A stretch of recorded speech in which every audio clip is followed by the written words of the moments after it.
ready, and they would be here, and if you called them in, if they weren't on duty, they would come in immediately to assist wherever, fire department, emergency services. With the exception of the plane crash going down last February, most of our emergencies are weather related. We have emergency preparedness on the website.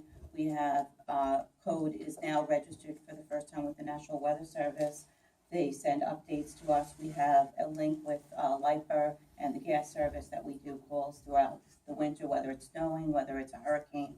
We know what most of the time those storms are coming before they come. And when they do, we send out notices to residents. We advise them what they have to do. We make any kind of arrangements with code that has to be done.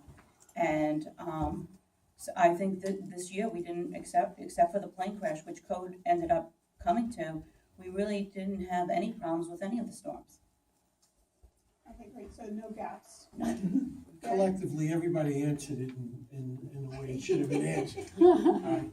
But personally, last year when we had the non-tornado, the neighbors ran to my house because we took 2 trees off the roof, ruined the cars, everything. They were up there with chainsaws, generators, and this was neighborly from the other side of the village, people on our block. Everybody looked out. I mean, it was great. But the first call I made was I have an 84-year-old mother-in-law, was Suffolk County PD to make sure they could get to the house and get her out if I had to do it. And then the second call I made was Setauket Fire Department, because sometimes things are going to be out of our realm. And that was one. Otherwise, everything else, harbor, Mike, whatever you said, whatever you all said is the right answer. I mean, collectively. All right, so Gary, as a follow-up, I had a question addressed specifically to you. Given your experience in security, would you have deployed our code officers at night during the August microburst when there were empty houses, dark houses, no lights, and an ideal opportunity for crime to be committed? I would have called Suffolk County PD. Suffolk County PD I would have called, because if any situation had gotten crazier, they're more able to handle it. We have code enforcement, but I didn't want to put them at risk. I wouldn't put them at risk. They're unarmed, and they have a certain amount of authority they can do. But I would have called Suffolk County PD. And that's not to besmirch our code enforcement, because they're wonderful guys, and they do their job. Hope that answers it. Great. I have another one addressed to Joan. Do you have any experience in local government? Oh my goodness. Six. I don't want to bore you with it. I started in 1988 as a clerk treasurer of various villages, so I've worked in local government and learned a huge amount along the way, both from attorneys and just about municipalities in general. It's been an education, and I'm grateful for that education.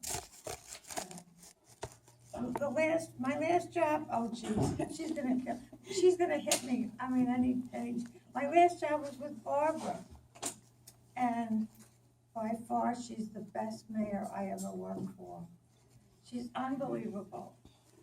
I don't know, does she work a 60-hour week? Probably. She writes grants, and she gets them. Money coming in.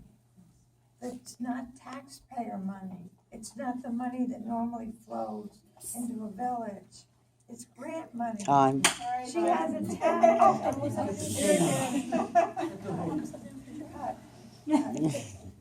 All right. Amazingly, we've gotten through everything except one question that I'm going to just ask people. If I thought about it, I would have kept the good one for the end, but I didn't. How should the board respond to complaints and comments made by residents at meetings? So I'm going to start, Gary. What do we do, make up new laws? We're gonna have another, more rules on the books, code of ethics. If we get along a little nicer, we hold our tongues a little more. I admit it, I'll do it. I'll ask you guys to do it, all right? I'll do it, I'll put out a pledge. I'll hold my tongue if you guys hold your tongue, so there's no wars. So how should you respond? So the question is, how should the board respond to complaints and comments made by residents at meetings? Is that? If they're the working meetings and no one's supposed to be speaking because that's protocol, that's fine. If they're addressed it the way they're supposed to be and open for public comments, that's fine. The yelling, the over yelling and stuff like that, maybe we should be open up more for rebuttal. Like we did just now, I just wrote, it's the time for rebuttal. We'll be here all night, and our civics meetings or the board meetings, we'll be there at 11 o'clock, so you can bring your overnight bags, but we'll be there. But if you wanna do that, I mean, open for rebuttal, I'm fine with that. Okay, thank you. Dee? I feel that the residents elected myself and the trustees to represent or make the decisions that are best for the village. When we have public comments, I think you're taking that input of what only a few people that come to the meetings want. There's plenty of people that have comments that don't come to the meetings. They either email them into Village Hall, or they send a text message, or they stop over at your house, or they see you at the park and they have a comment.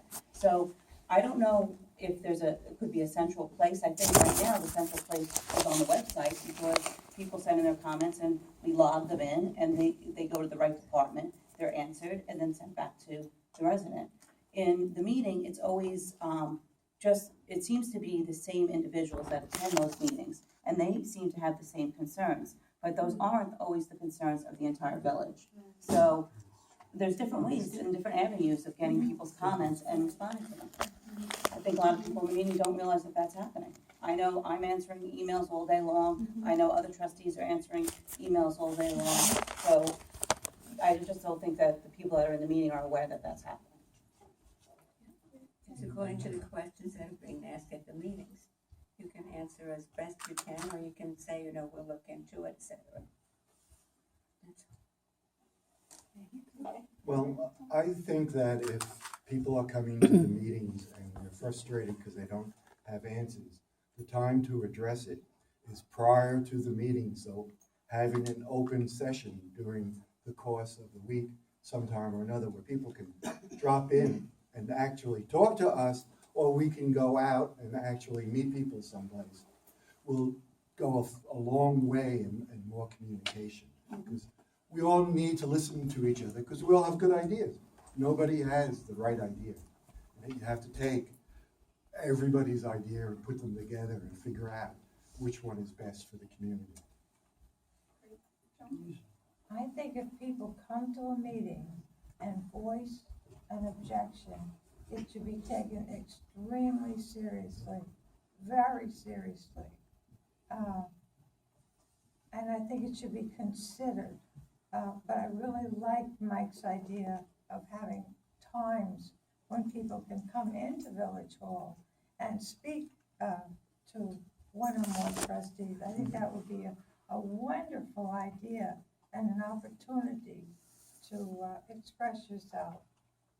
But I really take very seriously people's comments at meetings, because I think it takes courage to come to a meeting and express yourself.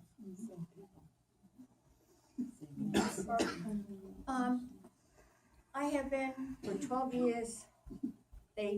I've had good questions, good comments. I've been yelled at, I've been screamed at, whatever. But you have to listen to them, because as one thing that Joe did say, that if somebody's going to take the time out of their busy day to come to a meeting, to voice their opinion, sometimes it's a positive opinion. They're not all negative. Sometimes it's positive, sometimes it's negative. It is the board's responsibility to listen to them. And in some way, either, you can't always answer the question then. Sometimes you actually have to say, I really got to get back to you, but you got to make sure you're getting back to that person. You're just not saying you're going to get back to that person. I found that being at Village Hall almost constantly, I had people who would just walk in all the time, and they knew I was there, and they just, can I talk to you for a minute? So a lot of times, way before we ever had a board meeting, I already knew some of the concerns of the residents of Poquott, and we were able to discuss them at the meeting. And if the person came, I used to say, please come to the meeting. Please come and tell us about it, ask us about it, and that's where we'll try to resolve it.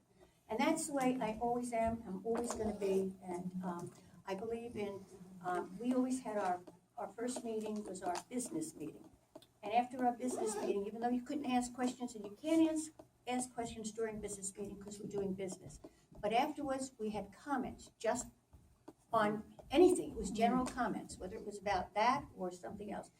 Then at our regular meetings, every time we gave our reports, you could have comments after the reports. So that's the way I am. Getting hooked. And I had, again, I'm on my soapbox. We have 9 seconds left. It's for somebody specific? Use them quick. Okay, all right, so there was, you would be a good person to answer. All right, so, the question B is, what is the liability for outside organizations using Village Hall? Well, what do you mean, the insurance liability? I don't know what the policy amount is it I think it's 500,000 for them to use it. No, I mean, is there a liability attached to having people come? Excuse me. No, Oh, I see your yeah, I think question. each organization has to carry its own insurance. Right, I see you're saying like wear and tear, having code available to be in the building, et cetera. So, yeah, no, I think each organization has to have its own liability You coverage. can answer the question. Sorry. Ask the mayor, ask a candidate, but not you. So, all right, sorry. I'm gonna get punished. All right, right, do you have anything else? No, to add to that one? Okay. Oh, wait, were you asking me a question? Yeah, do Oh, you I'm have sorry, anything I else wasn't sure who to was. add to the liability question? I'm sorry, could you No, just? I don't think it's really good. Okay. I think we're done with that question. Did you get? Is there a liability having people come in if they get hurt? Like the Girl Scouts, if they come in, somebody gets hurt, what happens? I have a question too. They're covered under their own. I have a question then as well. Yeah. All right, with that, I would like to thank all the residents for coming out. It was a great turnout. Thank you very much, and thank you to all the candidates.